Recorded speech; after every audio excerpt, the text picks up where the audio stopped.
The Wrath of the Druids DLC is out on the 29th of April, and every day we seem to be picking up more and more leaks of what may be coming in Season 2, and I'm going to be taking you through 10 of the more interesting and convincing ones we have right now. Big thanks to Peda, he's our inside man, and he's been tirelessly rummaging through the Ubisoft game files by scanning the game data, and he's found us some really awesome stuff to talk about. So just be aware, big spoiler alert inbound, and all of this stuff is subject to change, so just bear that in mind as well. Let's kick off our top 10 with some weapons, and French YouTuber Jonathan recently released a potential achievement leak for the upcoming expansion. Link to the video is in the description, of course. Now, one of the first achievements on the list is to defeat 100 enemies using a sickle. So we actually saw these weapons in Origins, and it looks like we'll be picking up these bad boys in Wrath. It's even been hiding in plain sight all along on the post-launch poster. So there we are. Pierre Revenue, a concept artist for Ubisoft, has also released these drawings of sickle weapons and daggers. Look very druidic, and we've seen a few of these iterations already from the Daughters of Lyrion fight. Peda also found this jaw dagger hidden away in the game file, so it does look credible at this stage. Little bonus here, some of you may recognise this one. It's actually the Templar looking longsword used by Folke. Peda says that it's not named, nor does it have any sort of ID in the game files, but it is in the game data, and Eivor can equip it. It's quite unique looking, and I don't think this is the last we've seen of this unique weapon yet. There's also a few other NPC weapons and shields which have been found. Whether they'll make it into the main game, we'll just have to wait and see. So in at number 9, and this one is great news. JorRaptor recently had a really insightful interview with Jose, the post-launch producer for Valhalla. Link to this video is of course in the video description, well worth your time. Jor asked Jose if we'd be picking up one-handed swords, and Jose said yes, it is going to be coming, and it's already in the works, which is fantastic. However, Jose also went on to tell Jor that it does take time to create a new weapon, which isn't just a reskin. So referencing Jonathan's achievement list once more, one of the achievements does say that we're going to have to defeat 100 enemies using a short sword. The caveat being that this achievement is applicable to the Siege of Paris expansion, which is going to realistically be landing around June or July. Jose also told Jor that we'll be picking up a Basim's outfit sooner rather than later, so I reckon this will be coming with the Wrath update after the transmog bugs have been fixed, as Ubisoft have told us that we will be able to transmog all the legacy outfits that we've got at the moment. So it also looks like there's an achievement for this in Jonathan's leak as well, so it makes me think that the way that we're going to pick up Basim's outfit may be story related, and it's not necessarily a free legacy release like Altair and Bayek's armor, but we're just going to have to wait and see. So for you Irish out there, you know the drill. I apologise in advance, and you tell me how to pronounce some of these names properly going forward. So thanks again, and my sincere apologies for ruining your lovely language. Now, this has me excited though. Peda has managed to find a reference in the game data to an NPC called Balor. Now, this reference in the game file states that Balor uses a heavy attack and a light attack, as well as the Eye of Fire spell. Now, this is important because Balor in Irish mythology is the leader of a group of a malevolent supernatural beings called the Fomorians, which have thus been likened to the Jotnar of Norse mythology. The Fomorians are also referenced in the game files in regard to a quest named the Fomorian Spear Part 2, but we'll get to that shortly. Now, in Irish mythology, Balor is often described as a giant with one eye, and when it opens, it wreaks havoc on everything it looks at. He takes part in this Battle of Mag Turid, which was the Fomorians versus the Tuatha De Danann, and is primarily known from the tale in which he is killed by his grandson Lu of the Tuatha De Danann in that same battle. Balor is also likened to figures from other mythologies, such as the Greek Cyclops, which we've all seen before in previous AC games, and sounds very familiar, right? So,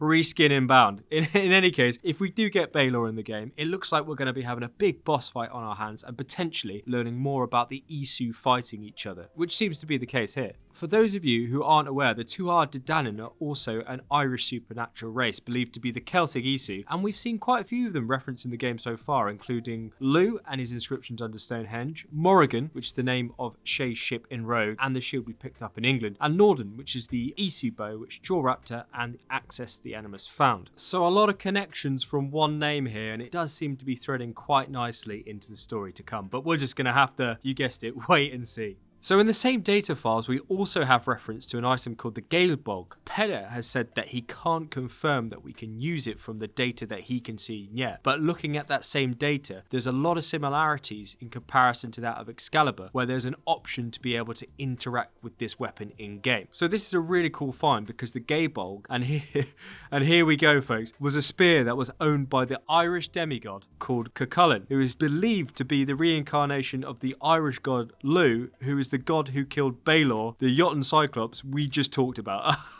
I think this is all coming full circle. This spear itself is also descended from Gungnir, the spear of Odin, and it also ties into that Norse mythology quite nicely. So once again, if this does actually come out in game, it does seem to be threading really well into the Isu Celtic history, lore, and Norse mythology. Coming in at number 6, and that's a few armor sets that Pedder has also found in the same game file locations, and that's the Tyrannus set and the recently leaked Mystical set. So the Tyrannus set was leaked last month, and as of today is actually now in the Helix store, so it looks like this Mystical set will be going the same way, as it also has a myriad of settlement cosmetics as well as being a reskin of the Einhazar armor set we already do have in game. So I think it's safe to assume this will be in the Helix store, as well as most likely being released in Wrath, as we've just picked up the Tyrannus set in the store as of this video release date. We've also picked up 3 new skills that Pedder has found, so we've got ourselves a combat passive shove. We'll also be able to fire arrows constantly on horseback without the need of activating the ranged fire strike ability, and a shield flick in response to incoming arrows while we're actually facing away from that NPC or target. So these skills have been found in the same locations as the previous leaked skills, which are now validated and are in the game now, such as the long ship ramming ability. So looking pretty likely to come in Wrath in my opinion. And I gotta say, even though I probably won't be using these 3 skills, it's a welcome addition, and more the merrier, I say. Quick one before we jump into the top 5. If you found this video interesting or valuable so far, a quick like on the video really does help me out loads as a noob tuber, so big thank you. So in at number 5, and we're talking about the Children of Danu. Jose said in the post-launch trailer that when we do visit Ireland, we'll be hunting down the druid cult called the Children of Danu. So what is Danu? Well,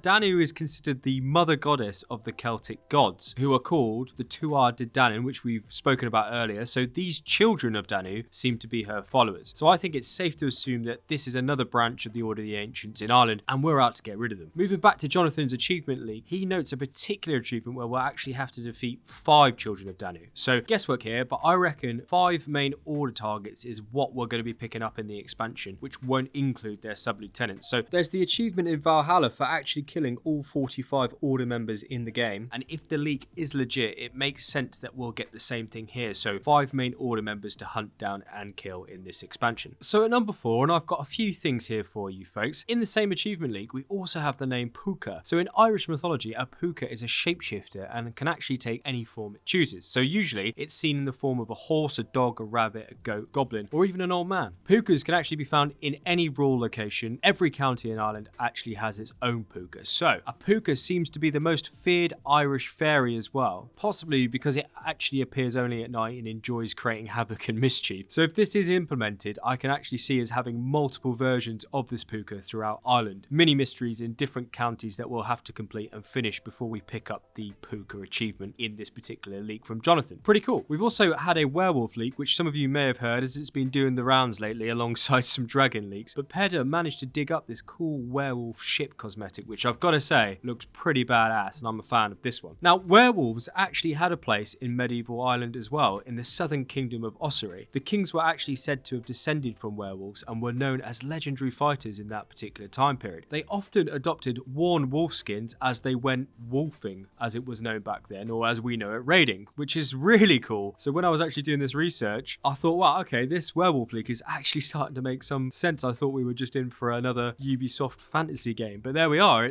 There's some legitimacy behind it. So while Pedder was in those ship files, he actually found this unnamed ship cosmetic, just a picture. But what do you think of this? Looks like an elf from Lothlorien on the front of the ship, which I can get behind, to be fair. But I think it's more likely a nod to Nodin and his bow, perhaps. But hey, if you've got any ideas, let us know down below. Now, when it comes to daily quests, and if the data is anything to go by in these game files, it seems that we may be getting what we want, and that's more variety when it comes to contracts and opal farming. Pedder says that the daily quest files have been issued per region, so perhaps hinting that we'll be able to pick up daily quests from members of the Thousand Eyes instead of having to constantly return to our outpost for daily, weekly quests. Now, in terms of locations of these quests, well, they are named, and I'm actually going to go into them shortly, so stand by on that one. There's also references to pillaging a caravan cart in the daily files, so we could be taking advantage advantage of some mobile or static trade routes, which would be a lot of fun. And that burning arrow skill on the horseback could actually make some sense here with that kind of daily, so that's pretty cool. Now, from a list of these game files options, it seems that we're going to be able to upgrade our trade post in Ireland. So we've actually got a few building types here from the active memory locations, which is really exciting. So we've got ourselves a worker house, a storage depot, a raider tent, and a main building. So this makes sense to me. We've got a main building where our storyline business is conducted. We've got ourselves a raider's tent, where I'm assuming we'll be able to access available raids in Ireland and England. We've also got a storage depot, which sounds encouraging because I think this is going to be where we're actually going to be accessing our trade menu and have the ability to trade with other locations on the map. And the worker house, which is actually open to speculation, I'm not so sure. Perhaps we can hire NPCs to boost productivity and increase the trade at that outpost, but who knows? In my opinion, the most interesting thing out of all of these buildings isn't that they're located in one place, but rather that these 4 buildings appear alongside the names of 6 different locations in Ireland in the game files, which surely can only mean, are we actually going to be able to upgrade multiple different trade outposts like this to establish a trade network? Because this sounds too good to be true. Now, speaking of too good to be true, we've got locations here, and I've had to put this as my number 1 because it's locations.